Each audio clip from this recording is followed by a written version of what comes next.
Budget 2026 कई मायनों में खास साबित हो रही है, लेकिन इस बार झारखंड को क्या मिला और झारखंड को इससे क्या उम्मीदें थी और साथ ही क्या सस्ता हुआ क्या महंगा हुआ, बजट को लेकर झारखंड की राजनीति में क्या हलचल है, सब विस्तार से समझते हैं। जोहार, नमस्कार, मैं मौसमी शर्मा और आप देख रहे हैं ग्लोबल मीडिया अपडेट्स। पहले बात करते हैं कि झारखंड को मिला क्या। तो झारखंड को मिली सबसे बड़ी सौगात निम्हांस 2.0। बजट 2026 में झारखंड के लिए सबसे बड़ी घोषणा रांची में निम्हांस 2.0 स्थापित करने की रही। निम्हांस यानी national institute of mental health and neuro sciences देश का सबसे प्रतिष्ठित मानसिक स्वास्थ्य संस्थान। अब तक इसका मुख्य केंद्र बेंगलुरु में था, लेकिन अब इसका दूसरा बड़ा केंद्र रांची में स्थापित किया जाएगा। इस संस्थान के बनने से झारखंड की ही नहीं बल्कि पूरे पूर्वी और उत्तरी भारत के मरीजों को फायदा मिलेगा।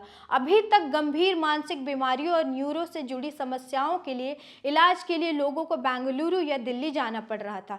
निम्हांस 2.0 के बाद रांची देश का सबसे पहला ऐसा शहर बन जाएगा जहां मानसिक स्वास्थ्य और न्यूरो साइंसेज जैसी जुड़े 3 बड़े संस्थान मौजूद होंगे। इससे मेडिकल शिक्षा, रिसर्च और जो रोजगार में अवसर भी बढ़ेंगे। दूसरा है मिशन पूर्वोदय से पर्यटन और परिवहन को बढ़ावा। केंद्रीय बजट में झारखंड को मिला मिशन पूर्वोदय योजना तहत का बड़ा फायदा। इस योजना के तहत झारखंड समेत 5 राज्यों के पर्यटन स्थलों को विकसित किया जाएगा। इसका मकसद पूर्वी भारत और पर्यटन को अंतर्राष्ट्रीय स्तर तक पहुंचाना है। साथ ही 4 ई बसें चलने की योजना बनाई गई है। अगर यह योजना सही तरीके से लागू होती है तो झारखंड में प्रदूषण कम होगा, परिवहन व्यवस्था बेहतर होगी और पर्यटन को भी बढ़ावा मिलेगा। यह योजना रोजगार के लिए नए अवसर भी पैदा कर सकती है, खासकर युवाओं के लिए। तीसरा है शिक्षा और कौशल विकास में बड़े कदम। बजट 2026 में शिक्षा के बड़े क्षेत्र में कई अहम घोषणाएं की गई हैं। झारखंड में हर जिले में लड़कियों की शिक्षा को बढ़ावा देने के लिए स्टीम गर्ल्स हॉस्टल बनाने का फैसला लिया गया है। स्टीम का मतलब है साइंस, टेक्नोलॉजी, इंजीनियरिंग और मैथ्स। इस पहल से ग्रामीण और प्रदूषण के इलाकों की लड़कियों को उच्च शिक्षा के लिए बेहतर अवसर मिलेंगे। इसके अलावा जनजातीय क्षेत्रों में नए स्किल डेवलपमेंट सेंटर भी खोले जाएंगे। इससे झारखंड की युवाओं को रोजगार और आत्मनिर्भर बनने में मदद मिलेगी। और चौथा है सीआईपी का आधुनिकीकरण, स्वास्थ्य सुविधाओं में सुधार। झारखंड के प्रसिद्ध मानसिक संस्थान CIP central institute of psychiatry को भी बजट में बड़ी सौगात मिली है। करीब 100 साल पुराने संस्थान को आधुनिक बनाने के लिए फंड जारी किया जा रहा है। यहाँ 500 नए बेड और आधुनिक न्यूरो सर्जरी विभाग जोड़ा जाएगा। इससे पहले झारखंड के मरीजों को राज्य के अंदर ही बेहतर इलाज मिल सकेगा और उन्हें दूसरे राज्यों में जाने की ज़रूरत नहीं पड़ेगी। पांचवा है कैंसर मरीजों के लिए बड़ी सौगात। बजट 2026 में केंद्र सरकार ने कैंसर की 17 दवाओं पर कस्टम ड्यूटी हटाने का फैसला लिया है।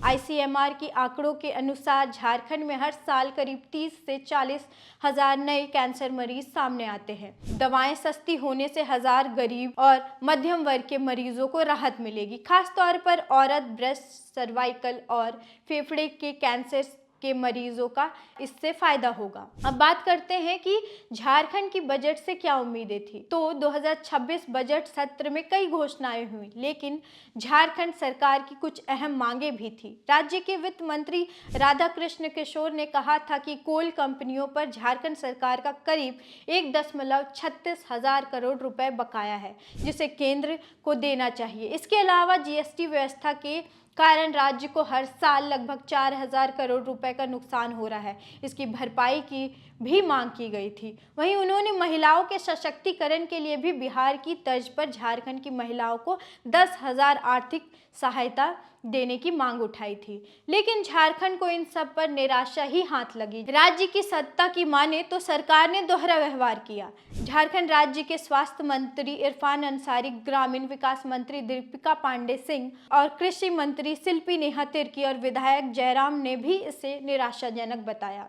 वहीं इस पर सत्ता प्रतिपक्ष पूर्व मुख्यमंत्री बाबूलाल मरांडी ने बजट को विकसित भारत 2047 के लक्ष्य की दिशा में अहम कदम बताया। उन्होंने कहा कि यह बजट देश के समग्र विकास को ध्यान में रखकर बनाया गया है। राजनीतिक विशेषज्ञों का मानना है कि बजट की असली सफलता इस बात पर निर्भर करेगी कि इन योजनाओं को जमीन पर कितनी तेजी से लागू किया जा रहा है। और अब आखिर में बात करते हैं कि क्या सस्ता हुआ और क्या महंगा। तो सबसे पहले राहत की खबर है, बजट 2026 में कई ऐसी चीज़ों को सस्ता किया गया जो आम लोगों और मिडिल क्लास से जुड़ी है। मोबाइल फ़ोन और इलेक्ट्रॉनिक सामान अब पहले से सस्ते हो सकते हैं।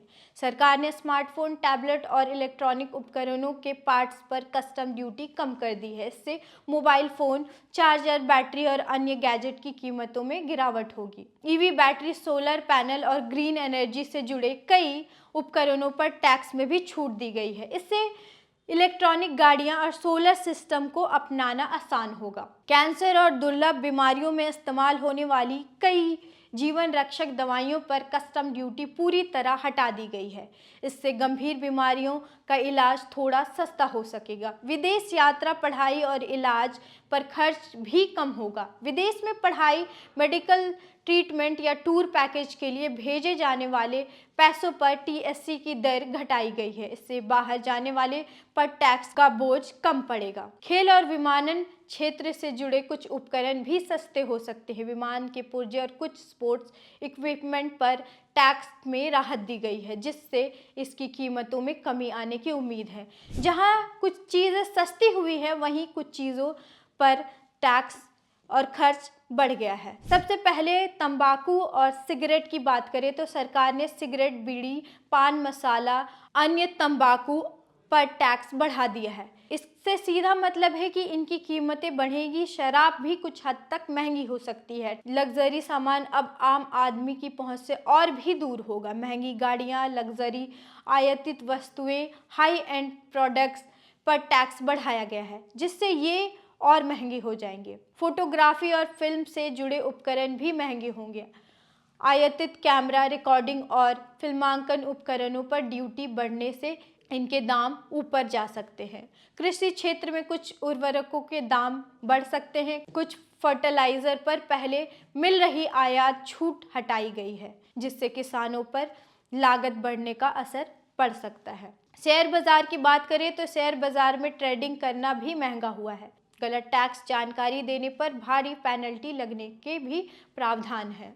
कुल मिलाकर बजट 2026 में झारखंड के लिए अलग से कुछ नहीं आया, लेकिन केंद्रीय स्तर पर स्वास्थ्य, शिक्षा, पर्यटन और परिवहन के क्षेत्र में कई नई संभावनाएं लेकर आया है। अब देखना यह होगा कि इन घोषणाओं का लाभ आम लोगों तक कितनी तेजी से पहुंचता है। आगे इस पर और भी चर्चाएं हो सकती है और तब तक हम आपको हर पहलू से जोड़ते रहेंगे। जुड़ने के लिए मेरे साथ बने रहिए ग्लोबल मीडिया अपडेट्स पर। और आपका अगर कोई सवाल है तो कमेंट करिए। लाइक, शेयर, सब्सक्राइब करना ना भूलिए। धन्यवाद।